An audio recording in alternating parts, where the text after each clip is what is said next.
How to activate my FNB card through the application. Hello everybody, welcome back to the channel. In this video today, I'll guide you through steps on how you can activate your my FNB card through the FNB banking application. Well, the process itself is pretty simple and pretty easy, so let me guide it through.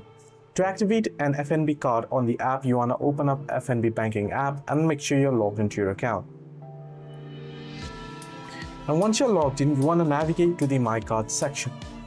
Once you have navigated to the My Card section, then you want to select the card you want to activate.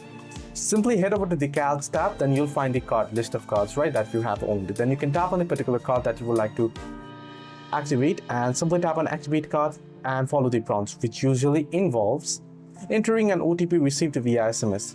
You can also find information on activating your card on the FNB website.